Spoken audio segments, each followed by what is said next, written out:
You are listening to the Modern Polyamory Podcast, a podcast all about polyamory, ethical non-monogamy, swinging, kinks, and more. Now, let's get on to the show. Okay, welcome to the Modern Polyamory Podcast. I'm Jan. I'm Kyle. And today we're going to be talking about people pleasing. People pleasing. How that affects a normal relationship, how it affects a polycule, and how it affects your life. Where it comes from and why we do this thing. Absolutely. So people pleasing is basically just any kind of behavior that you do maybe at the expense of yourself to make other people happy. And there's usually some kind of compulsion to do it. And that comes from somewhere, I think. Yeah. I've definitely had some points in my life where I've found myself doing things that I really didn't want to do. Right. Like you say yes when you really mean no. Yeah. It would be. You want to keep the peace. Maybe. Yeah. Yeah. Why do people usually people please? What are some of the causes in life that could lead someone down a path of people pleasing? Sometimes it can start in your childhood. If you have a particular like demanding parents and stuff like that. Oh, sure. Oftentimes you become a people pleaser to keep the peace in the family. Right. And then it just carries over into the rest of your life. And it can start by like just having that behavior reinforced. Right. Like you kind of compromise yourself to get something done that you're being asked to do. And then you're rewarded for doing that thing. And so you're like, oh, this is how I get love. And that is how it can start from childhood trauma. Sure. Do you think people can bring this sort of behavior into the workplace? You can bring it into the workplace for sure. It's very much a demanding, like, a place where I feel like that could thrive. Yeah, people pleasing can happen even in like the loosest of relationships and friendships, anywhere really. Right. In a polycule, it can cause people to actually trip and fall kind of on their own feelings a little bit. Okay, yeah. There are a lot of things that happen in polycules that don't happen in a normal relationship with like time management dynamics and stuff like that. So if you could become too over accommodating for the schedule. Oh, right, yeah. Yeah, you wear yourself thin. Well, and then maybe you sacrifice your own time for other people. So you're like, oh, well, they should get some time. Yeah. You sacrifice, right? And then you sacrifice your time, and then you're just like, oh. Is this an intervention? Right. People are going to start jumping out of the woodwork? Kyle, we're going to have a talk with you right now. So what's a time in your life where you feel like you were a people pleaser? I mean, lately it's just, I've been so busy with professional pursuits and life that, I feel like I want to give my partners just a great experience with me as much as I can. Right. So that means really dividing up the last slice of my time pie. Yeah. And there's not very many bites for me left. Yeah. The old time pie. This is something that I used to be really bad about.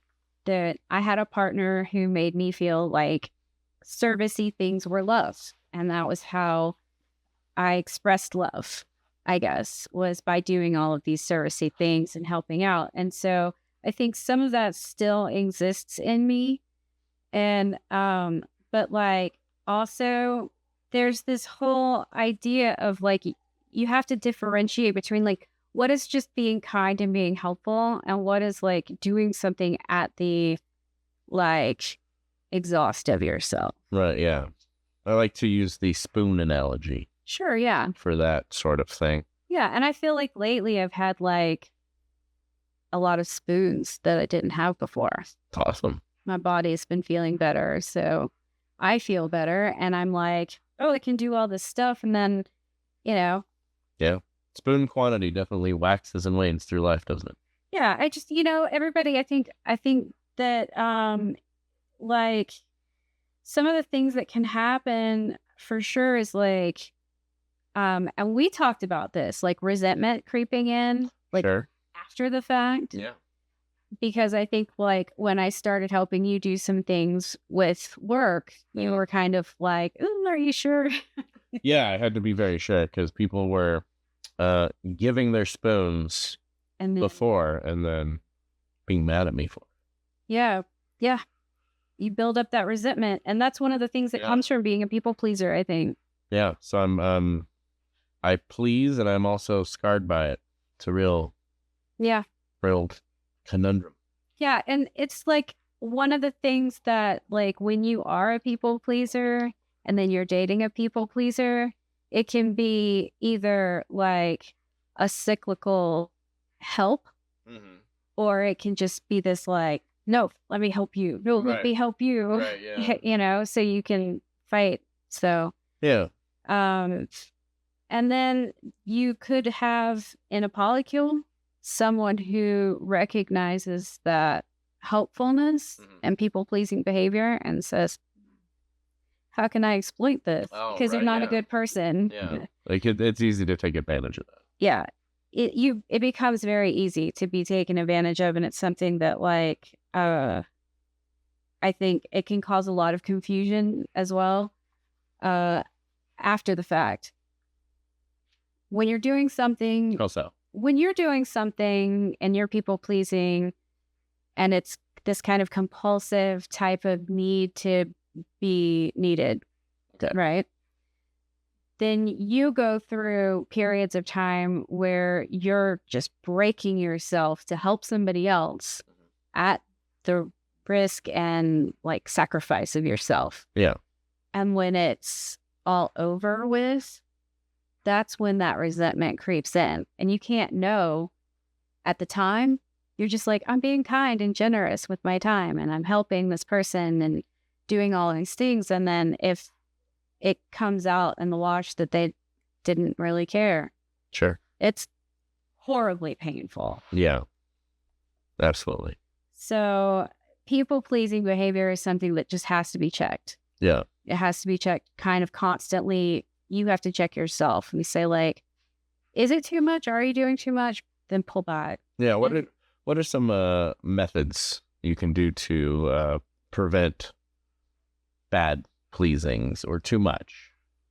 To prevent somebody doing too much? Or yourself? I think that it's best handled with self. Yeah.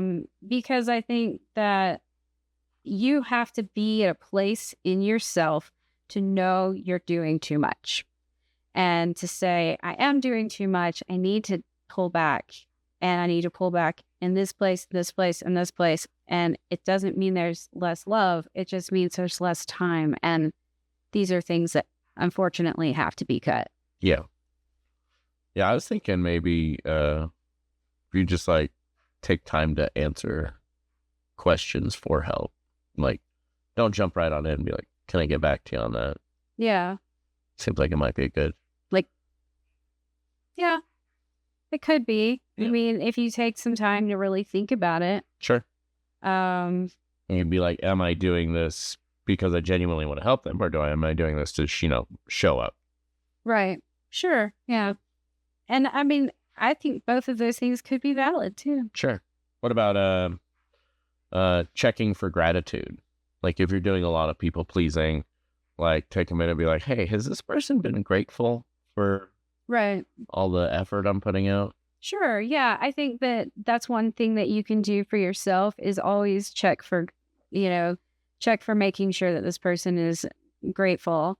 And, in my life, I think that that's why I help the people that I help. Sure. Because all the people that I help are very grateful and thankful. Sure. And make me feel appreciated. I wouldn't do the things that I do if I didn't feel appreciated. Yeah. Well, it's good. That's healthy. Yeah, for sure. Yeah. I think so. And then, have you ever caught yourself people pleasing in your relationships? We'd love to hear about your stories. Yeah. If you have, make a comment on whatever platform you're watching this on. We definitely check those out and love responding to our community. For sure. Well, thanks for tuning in. This has been another segment of Modern Polyamory. Have a great day. Have a good one. Bye. Hi, I'm Jan, and this is Modern Polyamory. It sure is. Hi, thanks for tuning into the Modern Polyamory podcast. I'm Jan. I'm Kyle. And today we are going to share some spicy hot takes that I have pulled from the internet. I don't know what these are, so. Very controversial things that monogamous people say about polyamory. So I'm going to hit you with these hot takes that you don't know about. I probably heard some of them, but I don't know what's coming. And I just want your, true feelings.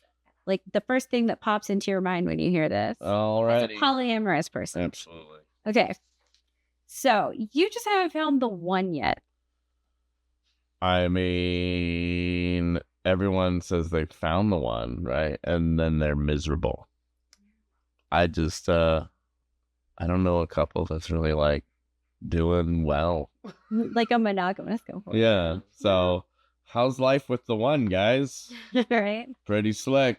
How is it on the other side? Don't you just love that maybe your needs aren't getting met on a consistent basis? Boy, they were great in their 20s, but now something's happened, and they're no longer the same person anymore. All people in open relationships are ugly. Oh, wow. I mean, I'm hideous. I can't even believe we do this on film. I'm a swamp creature. We have face for radio, I guess. You should see how many lenses we go through. Oh my They're goodness. shattering constantly. It's so ugly. This is crazy. I heard a guy literally say in a video that you date 3 3s to say you date a 9. Wow. It's just like, wow. He did show me that video. Wow. Okay. I mean, pot calling the kettle black there, dude. He wasn't even that great himself. He looked like one of Ron Weasley's cousins. I guess. You'll grow out of it. They'll grow out of it. I'm 43. I don't think so. I mean, I know eventually I'll be old. Right. I won't have the stamina for multiple partners. So I mean, but I mean, yeah. By then your partners will be equally as tired. Sure. We already are. But who knows? Maybe by then we could all have robot parts. I mean, maybe. I'm down for it. Yeah. I don't know. I could never share my partner. I hate the word share in polyamory so much. It implies that you own them. It's like, it's my thing. This is my thing. You can't have any of it. I got this one from a friend of mine. Her husband said, I don't want to necessarily share my wife. I was like, well, my best friend is not a ice cream sundae. Yeah. You don't share her. You just, y'all are in a relationship. She comes home to you. Not a sundae, not a vehicle. Yeah, we're not sharing. We can't lend her out on the weekends. Someone's always going to catch feelings. Well, I hope so. Yeah.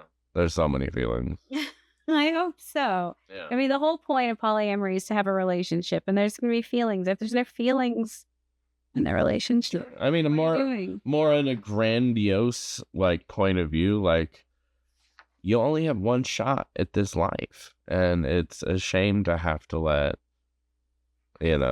flings and things that could be exciting just go away because you've adhered to these societal rules. I always get sad when I see that couples opt for that whole you can have a physical relationship but no emotional stuff is allowed. I always get kind of sad when I see that. I mean, and I hate to say it, it's a lot of insecurity. The world breeds insecure people and not want me anymore. I mean, with celebrity culture and magazines and how we're supposed to look, this world breeds insecure people. On the same vein, this would never work for me. I'm too jealous. Same. Yeah, it's just, it's insecurity. Just you got to know that you're the business. And if they find someone else that's more businessy, kudos. I mean, right. Yeah. If somebody found somebody better, combine forces, that's really great. It is. Yeah. That's I don't know, but I'm very polyamorous. Yeah, we could get, this is we're heading into talking about modern tribal and setups. Also that's a whole monogamous people. This is directly to you. We do get jealous. We do get jealous. Absolutely. It's just different. And we're finding ways to reframe it and make sure, is it jealousy? Yeah. That's one thing that I think has been so important for me in my life as a polyamorous person is like reframing jealousy. Sure. Like maybe it's not jealousy, maybe it's something completely different. I mean, I really like being able to talk through these things. I remember when I was in my 20s, like I'd get jealous and I would just, I don't know, internalize it to the point like it would turn into like this little dark nugget. Polyamory just sounds exhausting. It is. It is. You do it for like love. Yeah. But I think any relationship can be exhausting. Oh, absolutely. Like and when you have more relationships, it's more exhausting. Yeah, I've definitely seen some duos out there where I am like, oh my God, not for me. Right? Like you see these couples and like one of them is truly awful and you think like, oh, they're monogamous too. Yeah. Like that's all they get is that awful partner. Yeah. Well, I've seen like where like or like the wife was so micromanaging of the husband. It was like it seemed like it was a prison. Yeah. Like a living prison. I saw the opposite actually when I was getting on the plane to go to Vegas last weekend. I saw a guy berating his teenage daughter in front of the wife. The wife was doing nothing. And then he looks at the wife and he was like, this is your fault. And it was just like, wow, this is so toxic. Like in the middle of the Reno airport. If this is you. Ouch. Also, isn't that confusing for the kids? Is it? I mean, I don't feel like monogamous people are having highly sexualized conversations around children. I don't feel like they're doing that. And I don't feel like when you have children in the mix of a polyamorous relationship, they don't get that information. Right. There's more people around loving them and paying attention to them. Sure, yeah. Kids understand what is normal and not normal based on what you teach them. Sure. So if you're raising your children to think about monogamy, like it's kind of just weird to me. It's just weird to me to raise your children to think about relationships in any sort of framework. Because I think that kids take to whatever you tell them is normal and whatever is modeled is normal and whatever is done normal. Right. I think I could have a whole segment about kids and polyamory because I don't have children, so it's not something I've ever had to worry about, but so many of my friends have been. Sure. There's a situation. There's so many ways that, the societal rules of monogamy are impressed upon. Kids pick it up growing up. They pick it up surprisingly easy, the concept. They're like, oh, you just have more than one person that you like. Okay, cool. Sure. I mean, well, it's like you pop into this world with no framework. So, like, if that's what society's doing, that's what society's doing. What if your partner falls in love with someone else? I'm very happy for them. Right. But I mean, that's not like the normal response. Like everybody likes to think of, love as a finite resource, right? Like I can only love someone so much and then there's not enough love to go around. Right. But that's not true, because if there's anyone out there that has more than one child, do you love them in thirds because you have 3? Or like, what if you have a lot of uncles and aunts and cousins? Like, do you love them any less because you have more? Right. I think that's where like it comes in that you need to start like figuring out the way that you love each individual partner. It's not so much like a problem for me to think of any of my partners having multiple people that they're in love with. As long as like I'm getting loved in the way that I need to be loved. Yeah. And nothing's, being taken away. And if you feel that way, right then, when you feel that way, you say, hey, look, this is a thing. Let's just talk about it now before it becomes a big thing. Sure. And then you communicate. That's how you do it. Just everybody knows. Yeah. And then you just love more than one person. So that you get. It's really not that difficult. Real love means choosing just one person.